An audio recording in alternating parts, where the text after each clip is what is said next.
दोस्तों नमस्कार, मैं हूं पंडित अवनीश दुबे और आप सभी देख रहे हैं आपका अपना यूट्यूब चैनल हिंदू हृदय को। दोस्तों आज मैं इस वीडियो में आप सभी को बताऊंगा भगवान श्री कृष्ण की जन्म कैसे हुआ। जी हाँ दोस्तों, वीडियो शुरू करने से पहले अगर आप सभी मेरे इस चैनल पर नए हैं तो कृपया इस चैनल को सब्सक्राइब करें और बेल आइकन की घंटी को जरूर प्रेस करें। दोस्तों भगवान श्री कृष्ण का जीवन मनोरंजन कहानियों से भरा है। उनके पूरे जीवन की तरह उनका जन्म भी एक मनोरंजन कहानी है। दोस्तों तो आओ आपको सुनाते हैं श्री कृष्ण के जन्म की कहानी। यह बात द्वापर युग की है, जब धरती पर अधर्म का बोझ बढ़ता जा रहा था।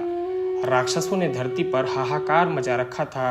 इस बात से बहुत परेशान होकर धरती माँ गाय का रूप धारण करके देवताओं के पास गई और उनसे कहा, हे देवतागण मेरी रक्षा करें। इस राक्षसों का आतंक मुझ पर बढ़ता जा रहा है, इन्हें खत्म करें। धरती माँ की इस बात का देवताओं के पास कोई समाधान नहीं था।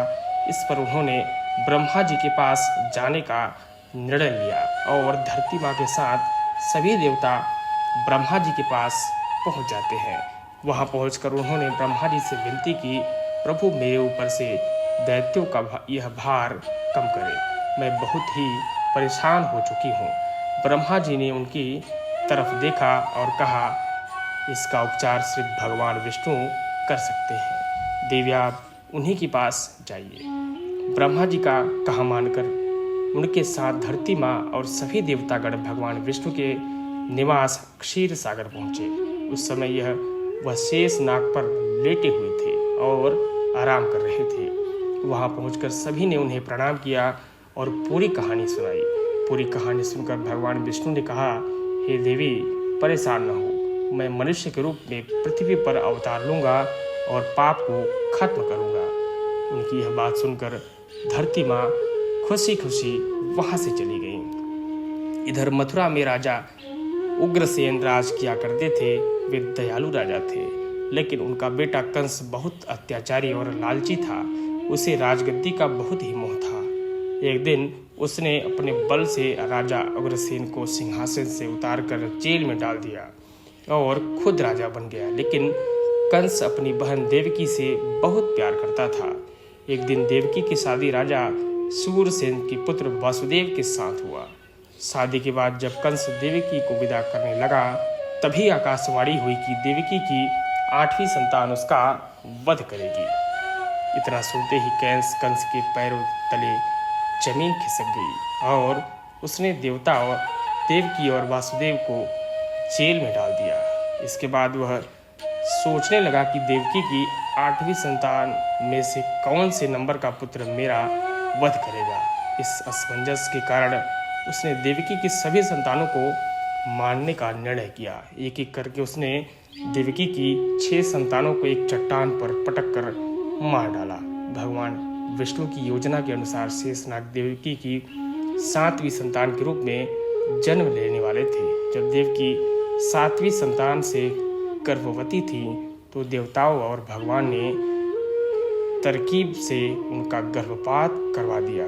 साथ ही उस संतान को वसुदेव की पहली पत्नी रोहिणी के गर्भ में पहुंचा दिया था। बाद में इस संतान को श्री कृष्ण के बड़े भाई बलराम के रूप में माना गया। इसके बाद भाद्रपद के कृष्ण पक्ष की अष्टमी को रोहिणी नक्षत्र के देवकी की 8वीं संतान ने जन्म लिया, जिसके जन्म लेते ही सारे सैनिक अपने आप सो गए। देवकी और वसुदेव की हथकड़ियाँ खुल गई और जेल के दरवाजे भी खुल गए, अपने आप खुल गए।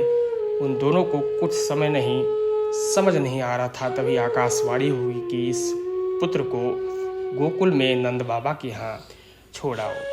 उन्होंने ठीक वैसा ही किया। उन्होंने टोकरी में श्री कृष्ण को लिटाया और यमुना नदी के पार गोकुल में छोड़कर आ गए और वहाँ पालने में सोई बेटी को अपने साथ जेल में ले आए। वसुदेव के पास आने के बाद सब कुछ पहले जैसा हो गया। हथकड़ियाँ और जेल के दरवाजे वापस लग गए और पहरेदार भी होश में आ गए। होश में आते ही सैनिक ने देवकी की 8वीं संतान की खबर कंस को दे दी। कंस दौड़ता हुआ जेल आया और देवकी की गोद से उसकी संतान को छीन लिया। इसके बाद जैसे ही कंस ने उसे मारने के लिए हाथ में उठाया, वह उसके हाथ से छूटकर हवा में उड़ गई और बोली, दुष्ट कंस, मैं योग माया हूँ। तुझे मारने के लिए भगवान ने गोकुल में अवतार लिया है। अब तेरा अंत सुनिश्चित है। इसके बाद श्री कृष्ण को मारने के लिए कंस ने कई राक्षसों को गोकुल में भेजा, लेकिन कोई उनका बाल भी बांका नहीं कर पाया। अंत में उन्होंने कंस का संहार किया और मथुरा को उसके आतंक से आज़ादी दिलाई। दोस्तों, इस वीडियो में इतना ही। अगर ये ज्ञानवर्धक वीडियो आप सभी को पसंद आया हो तो इस वीडियो को एक लाइक ज़रूर कर दें और इस वीडियो को अधिक से अधिक शेयर करें। जय जय श्री कृष्ण।